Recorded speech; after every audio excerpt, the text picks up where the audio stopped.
Dito po sa ating binasa, as a hen gathers her chicks, sa ating pong theme, kung paanong iniipon ng inahing manok ang kanyang mga sisiyo. Paano nga ba? Alam niyo ba?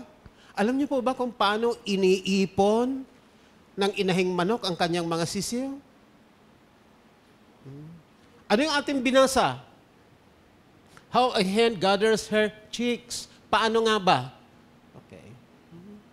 Ang cute naman na to. Ano ba to? Chicks o hen? Ha? Paano nga ba iniipon ng inahing manok ang kanyang mga sisiyo? Pwede ba tayong mag-close eyes sandali? Sige, samahan niyo po ako. Nakikita niyo po ba yung inahing manok kasama ng kanyang mga sisiyo? Paano nga ba iniipon? Ito, tingnan po natin. Narito po sa ating binasa. Ang inahing manok, iniipon niya ang kanyang sisiyo as a flock. Together as a flock. Sabi dito sa ating binasa, as a hen gather her chicks together. Oh.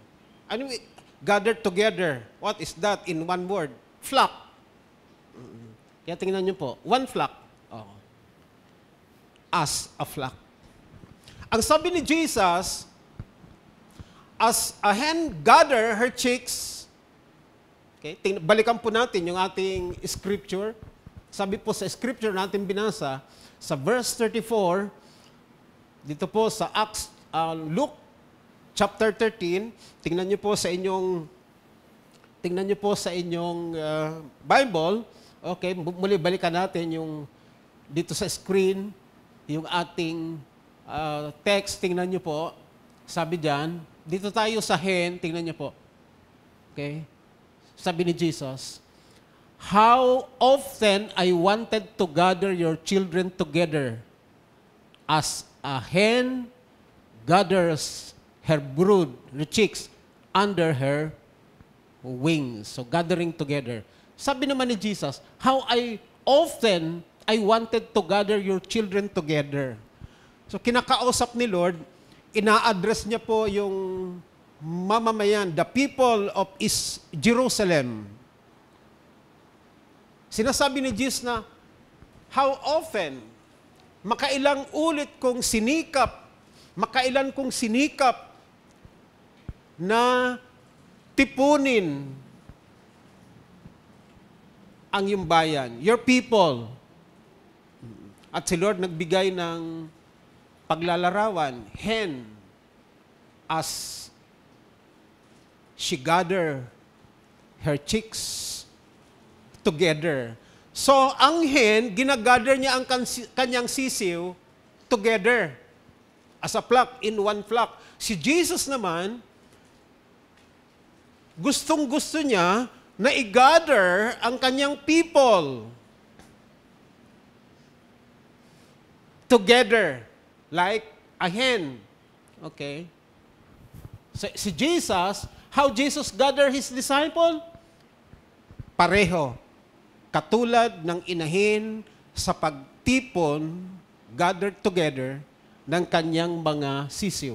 Si Jesus, ginagather din niya ang kanyang people, ang kanyang bayan, ang kanyang mga disciple, ang kanyang followers, as a flock. So bakit narito mga tupa na yan, mga sheep, bakit? Kasi si Jesus, yung number one na paghahalin tulad ni Jesus sa mga disciple, yung mga followers niya, ay sa sheep. So katulad ng inahin na nag-iipon sa kanyang mga sisiyo, gathering together, ganon din si Jesus, tayo, na inihalin tulad sa mga sheep, ginagather din niya as a flock. Together, gathered as a flock. Bakit kaya? Bakit kaya si Jesus, sabi dito sa Luke 13:34, sabi ni Jesus, makailang sinikap ko, makailang ulit, makailang beses na sinikap ko. Si Jesus, He tried his best. He tried and tried to gather. Kasi yung unang mission ni Jesus ay sa Israel. Yung Israel, yung Jerusalem ay ginawang capital city ni David. Nung hari pa si David, ginawa itong capital city. At ang Jerusalem ay napaka-special na lugar sa puso ng Panginoon. Pero ang problema, yung mga tao, yung minamahal ng Panginoon, sila ay stubborn, matitigas ang ulo, rebellious. Kaya ang sabi ng Lord, Jerusalem, Jerusalem, kinakausap, ina-address ni Lord yung mga tao sa Israel. Makailang ulit. Anong ginagawa ng mga taong ito sa Jerusalem? Well, doon din ipinako si Jesus. Sila yung sumigaw na, ipako sa krus. Sino? Si Jesus. Sa halip ng isigaw nila, si Barabas, ang isinisigaw nila si Jesus. Kuminsang ganun ang tao, kuminsang ganun ang Kristiyano. Ano itong mga Hudyong ito? The people of Israel sa Jerusalem. Di ba mga Hudyo sila? By birth, kababayan sila ni Jesus. Pero ito si Jesus, na mabuting tao, si Barabas, masama, mamamatay tao. Nang tinanong sila ni Pilato kung sino ang papalayain at ipapako sa krus, ano ang sigaw ng tao? Palayain si Pilato, ipako si Jesus sa krus. Yun ang sigaw nila, ay napakarami nila. The Jerusalem people, yung nasa malapit, sigaw sila ng sigaw, ipako sa krus, Jesus. Ay yung mga malalayo, yung nasa likod, nagsa-sign of the cross. Kaya huwag kayo magsa-sign of the cross. Ano? Pinapapako si Jesus. Ganun po, yung mga taong minahal ni Jesus, minahal ng Diyos. Ano pang sabi dito sa 34 natin binasa? Sabi ni Jesus, ikaw Jerusalem, ikaw na pumapatay at nambabato ng mga propeta at doon sa mga sinusugo ko sa iyo. Ay, yung mga propeta, yung mga pinapadala ni Lord ng Panginoon sa kanila, para sila ilapit sa Diyos, gabayan sa Panginoon, binabato nila at pinapatay. Pero kahit na ganoon sila, ang sabi ni Lord, makailan kong sinikap na tipunin kayo, katulad ng inahin na nag-iipon sa kanyang mga sisiw. Pero ayaw mo. Ayaw nyo. How often I wanted to gather your children together, as in gathers her brood under his wings, but you were not willing. Pero ayaw nyo. Stubborn, di po ba?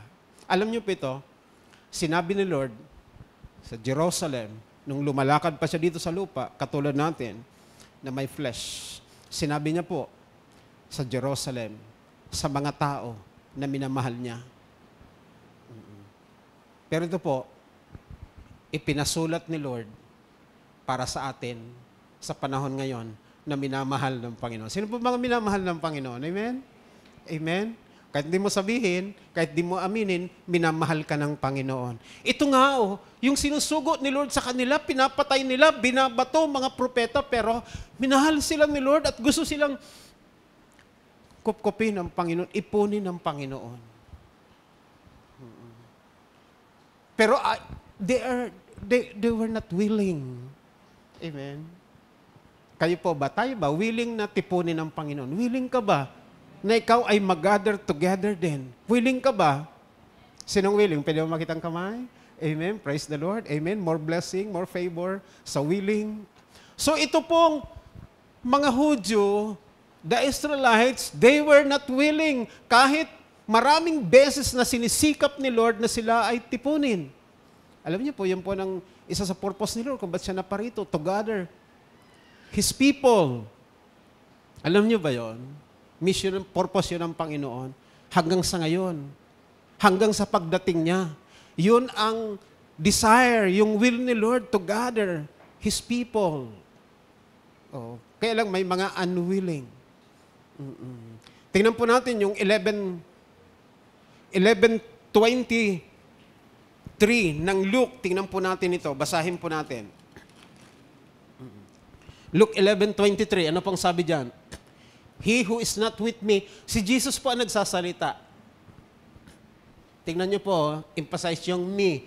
Big letter M. Kasi si Jesus nga yan. He who is not with me is against me. Yung hindi daw na kay Jesus, kalaban si Jesus. Hindi kay Jesus. Laban kay Jesus. And he who does not gather with me scatters. Sabi ni Lord, yung hindi sa akin, laban sa akin. At yung hindi nag-iipon kasama ko, ay nagkakalat. Oh, saan ka? Saan ka panig? Ikaw ba yung nag-iipon kasama ni Jesus?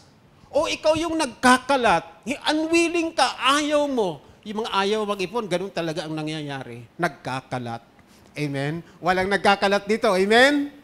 Tingnan mo yung katabi mo. Oh, hindi yun magkakalat. Ano, yung nag-iipon talaga, well, nakaka-bless. Yan po yung heart ni Lord. Mag-ipon, hindi magkalat. May nabasa ba kayo? Nalaman nyo ba na tayo nilayasan ni Jesus? Hindi, napunta nga siya eh. At nung umalis siya, di ba, binigay niya yung buhay niya. Muli siyang nabuhay at nagpaalam siya. At para sa kabutihan natin, kaya siya kailangang umalis, nagpaalam siya, patungo sa Ama, ang sabi niya, babalik siya. At sabi pa niya, hindi ko kayo iiwang nangungulila, susuguin ng Ama sa pangalan ko ang Santong Espiritu. Kaya yung Holy Spirit kasama natin. Kaya hindi tayo nilayasan ni Jesus. Kaya hindi po mabuti ang naglalayas. Amen. Kaya yung paglalayas, laging masama. Oo. Lalo na yung pagkakalat. Sinong gusto ng makalat? Di ba ayaw nyo ng makalat? Oo. Kasi hindi yun sa Diyos. Ang kay Lord, in order. Sino sasabing amen? Amen. Sa orderliness, kumikilos ang Diyos. Kaya ang gusto ng Diyos, maayos ang buhay natin, hindi makalat. Gusto ng Diyos, ang kanyang church, ang ating family, maayos, hindi makalat. Say amen. Anong gusto mo ngayon? Nagkakalat o nag-iipon? Sabi ni Lord, ang nag-iipon, kasama niya. Kakampi niya ang nag-iipon. Amen? Praise God. Yan ang nais ni Jesus na mag-ipon. Nag-gather together. Yan yung heart ni Jesus. Kahit mabasa po natin sa Bible, mabasa po natin na yung itong passion ni Jesus maging hanggang sa kanyang pagbabalik. Tingnan po natin yung John 10:15-16. Tingnan po natin ito. Si Jesus, siya po ang great shepherd. Ito po, John 10:15. As the Father knows me, even so I know the Father, and I lay down my life for the sheep. Saan inialay ni Jesus ang kanyang mabuhay? Sa tupa. Kasi inahalin tulad tayo sa tupa. Tuloy po natin. 16. And other sheep I have which are not of this fold, them also I must bring, and they will hear my voice, and there will be one flock and one shepherd. Sinasabi ni Jesus sa 16, meron pa akong ibang mga tupa. Bakit? Sino yung unang tupa at sino ang tinutukoy ni Jesus na meron pa akong ibang mga tupa? Alam niyo pong unang tupa, flock na tinutukoy ni Jesus, yun po yung mga Hudyo, the Israelites. Eh sino yung other sheep na sinasabi ni Jesus na wala pa sa fold, wala pa sa flock? Sino sila? Sila yung mga Gentiles. Tayo, kasama tayo sa Gentile people, hindi naman tayo Hudyo by birth. Oo. So, salamat sa grace and mercy ni Lord na tayo rin ay inabot niya at ang gusto niya tayo ay maging in one flock. Yan yung purpose kung bakit si Jesus inialay ang kanyang buhay, namatay sa cross for that new covenant na tayong mga Gentile mapasama sa mga hintil at maging isang one flock and one great shepherd, the Lord Jesus Christ. Thank you, Lord. Bakit ba si Jesus, gustong-gusto niya tayong i-gather together? Bakit ba? Katulad ng pagtitipo ng inahin, katulad ng pastol sa kanyang tupa na iniipon. Bakit? Ito po, number one reason. Tingnan niyo po. Number one reason. Jesus wants to protect you. Nais kanyang maingatan. Katulad ng mga sisiw, katulad ng mga tupa, tayo po ay vulnerable sa attack. Hindi tayo makakapag-survive. Katulad ng isang chick, sisiw, katulad ng isang tupa, without the shepherd or without the hen sa kanyang mga chick will not survive. Ganon din po sa atin, will not survive. Vulnerable tayo. Mayroong Satan, may devil, may mga evils, may temptations. And all things. Mahirap mag-survive. Kaya ang gusto ni Lord, tayo po ay mag-gather together para po tayo ay maingatan. Sinong gustong ingatan? Sabi sa 35 dito po, sa text natin, tingnan niyo po yung verse 35, pakita po natin. Gusto silang tipunin, pero ayaw nila, ayaw mo, ang sabi ni Lord, you are not willing. Kaya ano ang resulta? Ano sabi ni Lord? Pababayaan ka. Sinong gustong pabayaan? Di ba ayaw natin? Pababayaan ka. Ayaw mo eh. Ito. See, your house is left to you desolate. Pababayaan ka. And assuredly, I say to you, you shall not see me until the time comes when you say, blessed is he who comes in the name of the Lord. Sabi ni Lord, pababayaan ka. Ganun ang nangyari pag unwilling. Ayaw magpa-gather together. Ayaw magtipon. Gusto niya siya lang. Gusto niya, ang kasama niya, ang katipon niya, yung mga goat, o yung mga ibang hindi niya ka-espiritu. Gusto niya yung gusto niya lang. Katulad ng kambing. Ano yung kambing? Matigas ang ulo, hard-headed.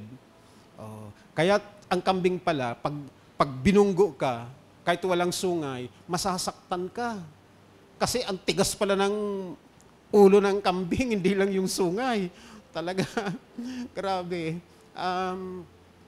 Pero hindi ang tupa. Vulnerable ang tupa. Kaya't ang sabi ni Lord, sinasabi din sa atin, hindi lang sa mga Jerusalem people, sapagkat ipinasulat yan ni Lord para sa atin, sa mga anak ng Diyos. Sabi ni Lord, pababayaan ka, ayaw mo eh. Pero may grace si Lord. Kahit unwilling, matigas ang ulo, kahit sinabi ni Lord, pababayaan ka, pero may grace pa rin si Lord. Anong sabi ni Lord? Pababayaan ka. Pero mayroong limit, may duration. Ano sabi diyan? Hanggat sabihin mo, sabi ni Lord, pababayaan ka, pangalawa, anong consequence? Una, pababayaan, pangalawa, hindi mo na ako makikita. Sabi ni Lord sa kanila, you will not see me. You will not see me. Ay, babalik naman si Lord, di ba? Pero yung mga ayaw pala magpa-gather, hindi nila makikita ang pagbabalik ni Lord. Pero po si Lord, laging may grace, may mercy. Anong sabi niya? Pababayaan ka, pangalawa, hindi mo na ako makikita. Yes, pero may hangganan lang pala yon. Kaya all Jerusalem will be saved. Babalikan sila ng Lord. Pero mayroon pong kondisyon. Anong sabi ni Lord? Ito. Until the time, may time lang eh, yung pagpapabaya ni Lord sa ayaw magpag-gather, until the time comes when you say, blessed is he who comes in the name of the Lord. Sinasabi ni Lord, hanggang sa oras na i-acknowledge mo, i-honor mo, yung mga pinapadala ko sa'yo, na sabihin mo, pinagpala ang mga dumarating sa pangalan ng Panginoon. Napakabuti ng Diyos. Laging may grace na pinagkakalob siya. Kahit tayo unwilling, kahit tayo merong stubbornness, may katigasan ng ulo, isip, nandoon pa rin si Lord. Pero merong pagdidiscipline si Lord, merong pagpapabaya. Pero laging may grace. Kung sasabihin natin, i-acknowledge, kikilalanin natin, yung mga sinusugo ng Panginoon, di ba yung sinusugo ni Lord, anong ginagawa nila? Binabato, pinapatay. Pero sinasabi ni Lord, pag sinabi mo, pinagpala ang mga dumarating sa pangalan ng Panginoon, makikita mo ako, babalikan kita. May favor lagi sa mga willing na tumanggap ng mga sinusugo ng Panginoon para po tayo ay i-gather together. Mabasa po natin sa Acts 20:28 and Acts 20:29. Mabasa po natin yung reason bakit gusto na tayong He's so willing to gather us. One reason, to protect us. He wants to protect you. May Satan, may evils. May mga accidents. Nais kang ingatan ni Lord. Gusto ni Lord, safe ka. Hanggang sa kanyang pagbabalik, ligtas ka. Hindi lamang ang ating pangangatuan, kundi maging ang ating kaluluwa at espiritu, maingatan para sa Panginoon sa kanyang pagbabalik. Kaya nais ni Lord, tayo po ay mag-gather together.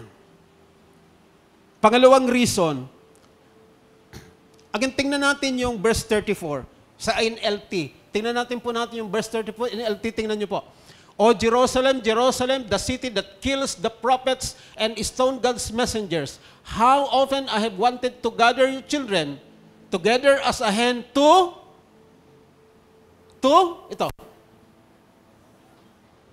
Sa pag-gather ni Lord, may reason to protect. Nakita ko yung totoo. Bakit ko nakita? Ay mahigit 30 years na po akong Christian at mahigit 20 years na rin po ako nagpapastor. Nakita ko totoo. Hindi lang dahil sa sinabi ni Lord, di totoo talaga. Yung pangalawang reason, nasa verse 34 pa rin, Jesus, pangalawang reason, next slide po natin, Jesus wants to care for you.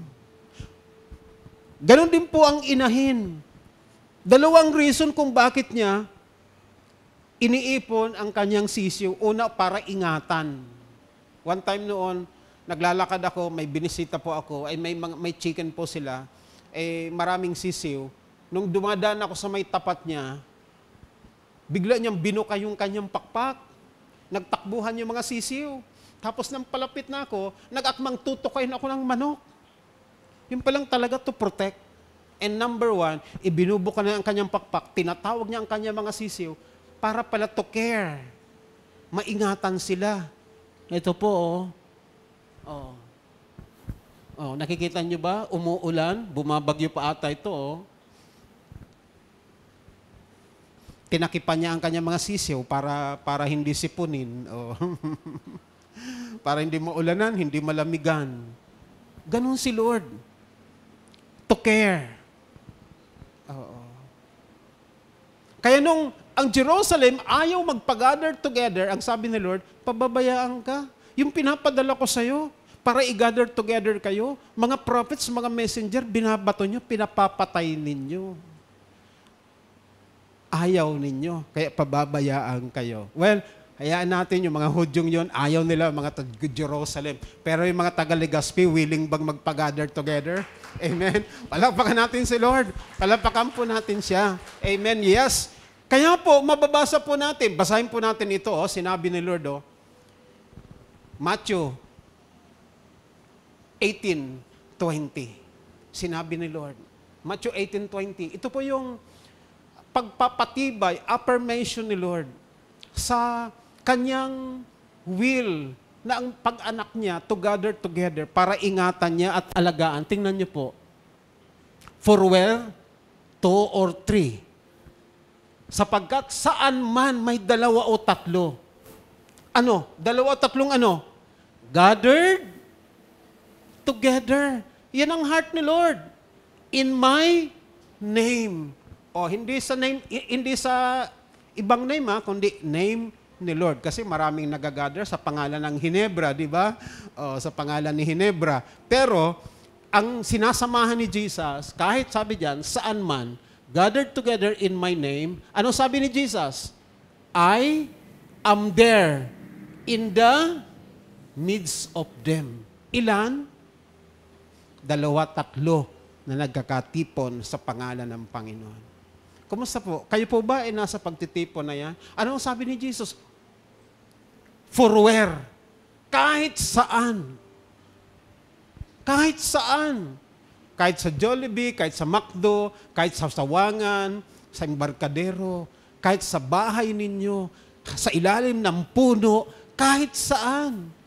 2 or 3 gathered together in my name, sasamahan ka ng Panginoon. Ang pagsama ng Diyos ay sa atin to care for us. Tingnan po natin sa the same scripture text, ano po sa Tagalog, basahin po natin sa ating slide. Tingnan po natin. Ito, Jerusalem, Jerusalem, pinapatay mo ang mga propeta, binabato ang mga sinugo ko sa iyo.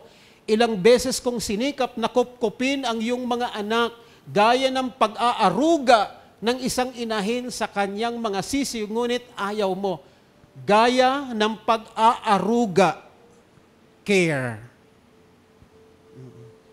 Marahil di mo lang alam talaga. Nais kang alagaan ni Lord. Higit sa lahat yung espiritu mo, yung kaluluwa mo, nandyan talaga yung tunay na buhay. Tingnan mo, kapag ang isang tao wala ng kaluluwa at espiritu, patay na. Di ba? Kasi yung tunay na buhay natin nasa kaluluwa at espiritu. Higit nais ni Lord maingatan at maalagaan. So narito po yung mga scripture sa next slide po natin. Nandiyan po yung mga scripture. Yes, next. Okay. So, yan po. Sa Luke 10:15-16, Jesus will do and give everything to protect and care for His sheep. Ano ang sabi diyan sa 10:15-16? Ang pastol, inialay niya ang kanyang buhay. Ito sabi ni Jesus, inaalay ko ang aking buhay para sa mga tupa. Anong ibig sabihin? Jesus is willing to do everything. Handa si Jesus na gawin ang lahat. Maprotektahan ka lang at maalagaan ka lang. Handa niyang ibigay ang kanyang buhay. Gagawin niya at ibibigay niya ang lahat. Maprotect ka lang at mga ingatan tayo. Pero mayroon tayong gagawin. We must be willing to be in a flock. You must be willing to be gathered together. Alam niyo po, ang unang church, ang church na sinimulan ni Jesus, and the early church, they were in a flock. They were in a flock at tinawag nga sila ni Jesus, mabasa natin, dito sa Luke. Okay, sa Luke, tingnan po natin yan. In Luke, sinabi ni Jesus na, I think chapter 12, ang sabi ni Jesus, do not be afraid, little flock. Luke 12:32, yes, tingnan niyo po. Tingnan po natin, Luke 12:32. Yung disciples, yung 12 disciples, ito yung 12 disciples, sabi ni Jesus, do not fear, little flock, for it is your Father's good pleasure to give you the kingdom. Tingnan niyo po, little flock. Ilan yung little flock na yan? Sabihin ng flock, small group. Small group. Ilan yan, small group na yan? Ilan dyan sila? 12. The 12 disciples. Anong tawag sa kanila ni Jesus? Little flock. Ang mga anak ng Diyos, nasa small group, little flock. Sino mga nasa small group dito? Oh, kung wala pa, be part, be gathered together. Next slide po natin sa ating pagtatapos. Busin po natin. Okay, next. Meron pa ba? Okay. Tingnan niyo po. Yung backdrop natin dyan, small group. Amen. Oo. Ito po ang nais ni Jesus. We must be willing. Dapat tayo ay nasa kalooban ng Diyos. Ano ang kalooban ni Lord? Gathered together tayo. Ano sabi ni Jesus? Saan man may 2 o 3 na nagkakatipon sa pangalan ko, naroon ako sa kanilang kalagitnaan. Nais kang ingatan ni Lord. Nais kanyang alagaan. Ang sarap na kung ang Panginoon mag-iingat at mag-aalaga sa'yo, matutupad ang mga pangarap mo. Maaabot mo ang gusto mong aabutin. Iingatan ka. Yes, may dyablo. Yes, may Satanas. Yes, may temptation. Pero merong Jesus na siyang Panginoong Pastol. Iingatan ka niya at dadalhin ka sa mga pangarap mo at magandang plano ng Diyos sa buhay mo. Sino po ang willing